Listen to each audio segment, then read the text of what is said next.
just want to thank you so much for joining me. Today, we're making a lemon cream cheese pound cake. Let that soak in for a minute. Lemon cream cheese pound cake. How decadent does that sound? I enjoy sharing recipes with you that are simple but reap great benefits, reap the biggest rewards. So as you can see, what I have in front of me is very basic ingredients, and but the end result is well worth it. So we're gonna go ahead and get started. In my mixer right here, I have 3 sticks of unsalted butter, as well as an 8-ounce cream cheese, brick of cream cheese. We're gonna go ahead and get that started. We're gonna start out really slow with it. Allow it to incorporate. Give it about a minute or so. And when you see that all those ingredients begin to blend, we're gonna add our granulated sugar. We've got 3 cups of granulated sugar already measured. And I'm just gonna pour that in slowly.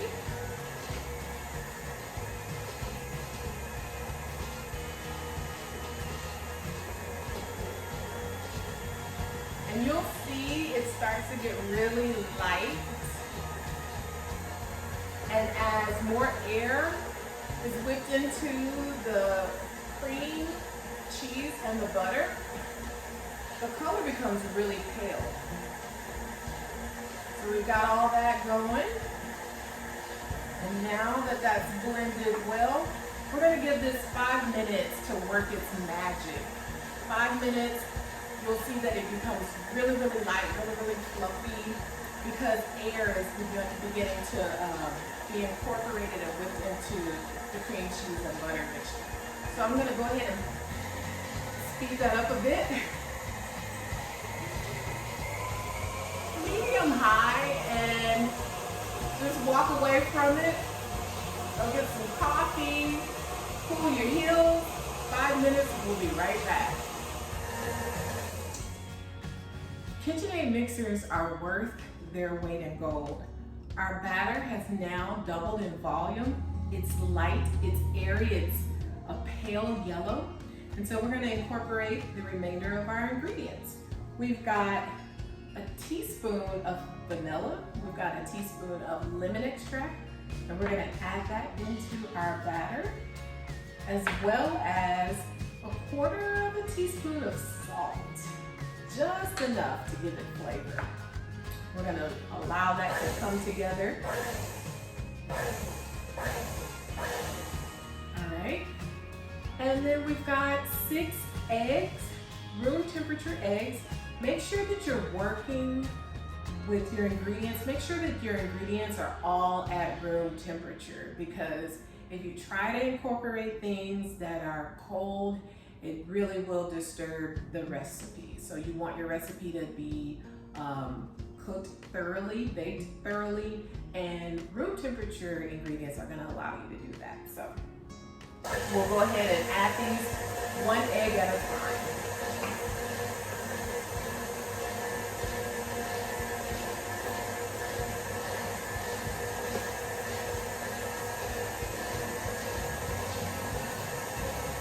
And just allow the mixer to do the work.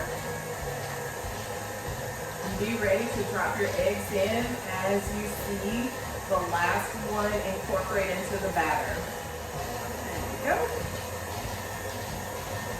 We're going to allow this to mix for 1 to 2 minutes. Make sure that those eggs are incorporated properly, because if they're not, it will show up in the end product. So make sure that your eggs are fully beat and incorporated into the mixture. Be patient. Not a lot of ingredients, but add an extra dose of patience and love. Okay, that looks good. So this is where you want to be patient. We've already sifted 3 cups of cake flour. And you want to make sure that you sift your flour, because as flour rests and sits on the shelf at the grocery store, it has a tendency to get compacted. And if you use if you use that flour immediately without sifting, it can really reflect and show up, as I said before, in your end product. So make sure that you sift the flour beforehand. So make sure that you sift your flour and it will create a lighter cake. So we're gonna incorporate this in small batches. I'll use my rubber spatula to help me. If you dump all of the flour in at once, flour flies, okay? So this industrial mixer is pretty powerful. So you'll wanna make sure that you're adding just a little bit at a time. I always stay around roughly a half a cup when I'm adding my cake flour into the batter. So I'm just gonna add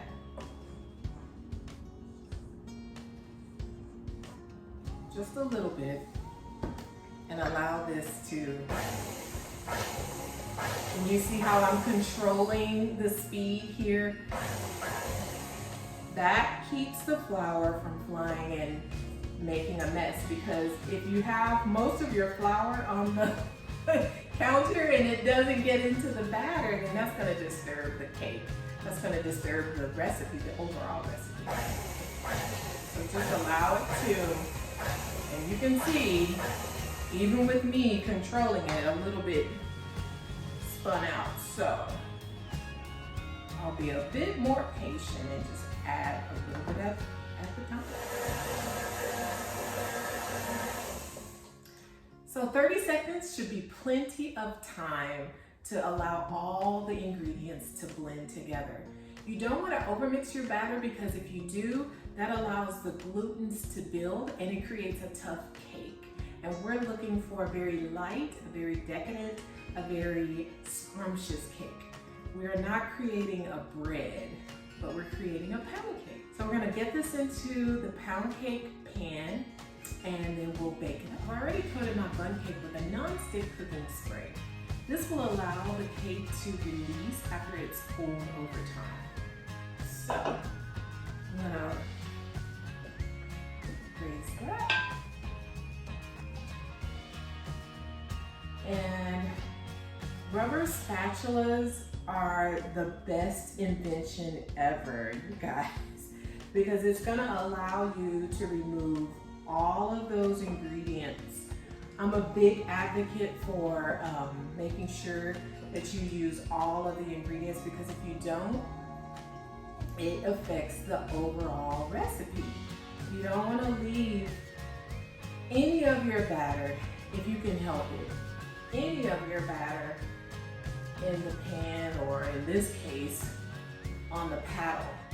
So you want to make sure that you get all of it, because it can affect the end product, so you don't want to do that.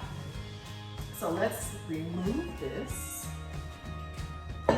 And sometimes there's a rim of flour here on the top edge of the bowl. Just use your rubber spatula and blend all that in. I'm just gonna give it one more turn and make sure that everything that's on the bottom comes to the top too. I've made these cakes before, and sometimes the eggs will settle at the bottom of the bowl, and what that does is it creates you'll pour that, if you pour that into your pan, it creates a film, and that film is not the most pleasant thing to see when you're biting into your cake. So make sure everything is blended properly. Just take your time with it. You're not working with very many ingredients, but you are making sure that you are putting your best effort into it. So I make sure that I bake with a lot of love. What I always say is that at my bakery business, Chic Sweets Fine Desserts, I bake for my customers the way I would bake for my family. And so everything is prepared from scratch, and people can tell the difference. They can tell the difference between scratch made and box made. Nothing against box made products. I just prefer scratch made. So bake with love, and bake with love and patience. And this is probably one of those cakes that you're not gonna be baking every weekend. You're gonna bake it when it's a special occasion. So we're gonna put this into the oven at 325 degrees. It takes an hour and a half to bake.